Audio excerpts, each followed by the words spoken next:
Hello, ladies and gentlemen of my subscriber base. It's Pirate of the 2U here for the first time in real HD. Not that it makes much of a difference when it's just my face and me talking to you, but it's kind of cool to have the option nonetheless.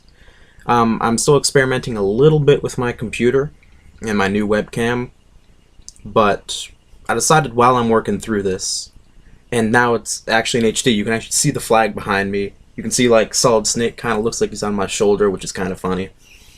But I decided that while I'm working all this stuff out, it'd be a good time to tell another story about what I've been thinking about. So, I'm going to university right now.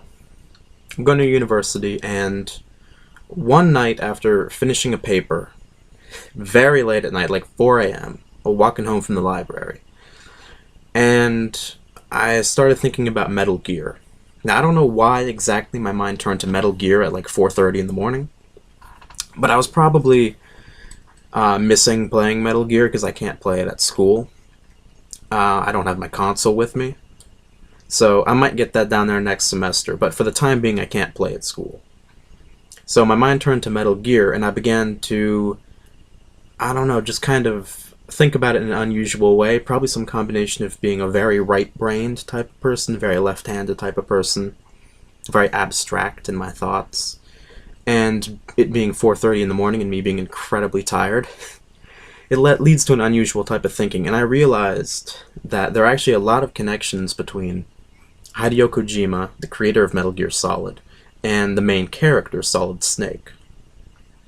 And I realized that, in a way, Hideo Kojima has been going through a midlife crisis. And that's not just me saying it. He's talked about it in interviews, he's made it very clear. He doesn't necessarily know what direction his career is going to go in next.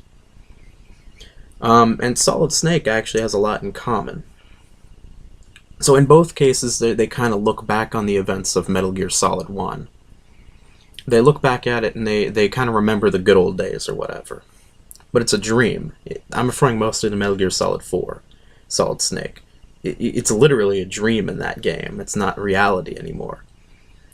And they both kind of get called back into duty. Hideo Kojima had actually not intended to make Metal Gear Solid 4. He knew the story would go on, but he had never intended to be the leader when that game was being created by Konami. He had always thought that he would kind of be just the advisor in the background. He would kind of fall back into the background, and he's still trying to do that. You know, you see with games like Revengeance, Metal Gear Solid Revengeance with Raiden.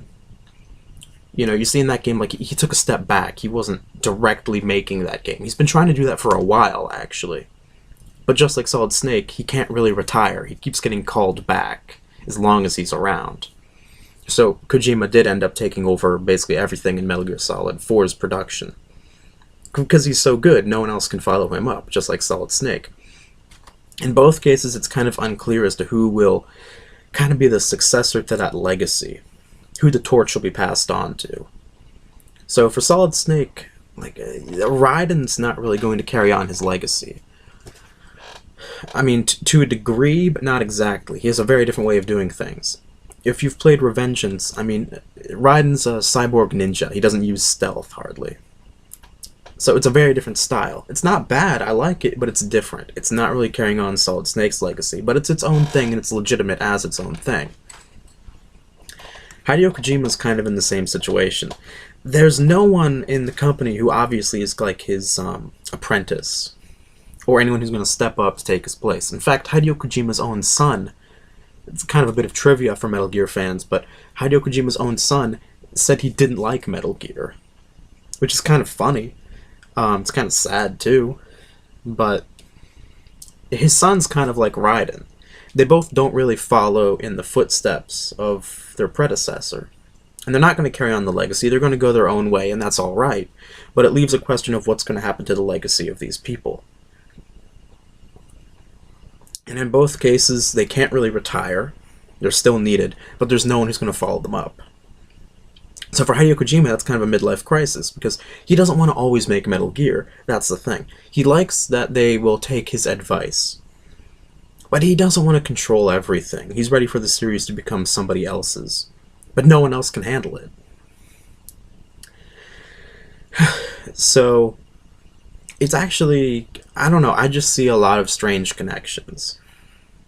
And even in both cases, there's a question, especially in Metal Gear Solid 4, when they both came back, whether they would be good enough to get the job done, because it had been so long.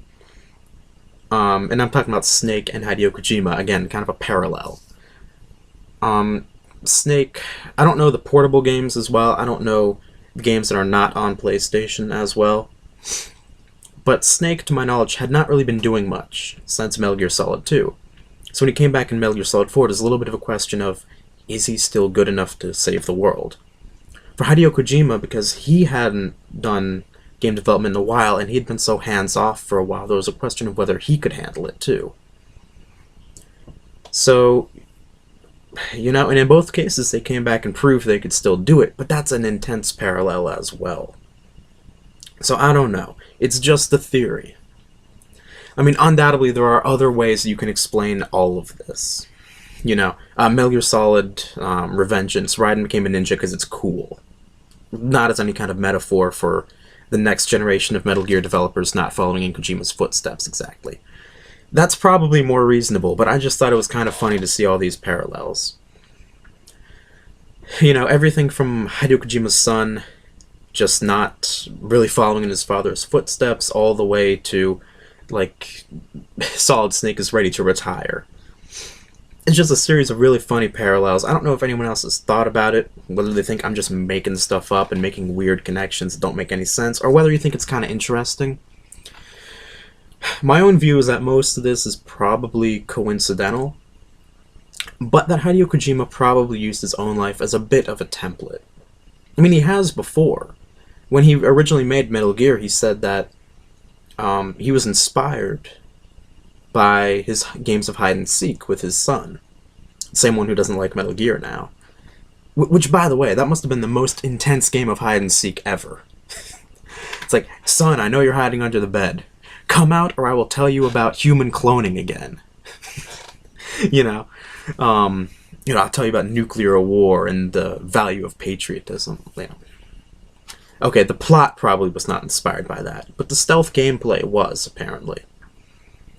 So, he's based Metal Gear off of his family before and his own life. I see no reason to think that he wouldn't base at least parts of Solid Snake's character on his own experiences.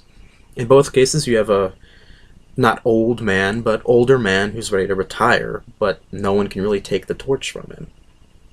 So anyway, it's only a theory. There are other perfectly legitimate ideas out there.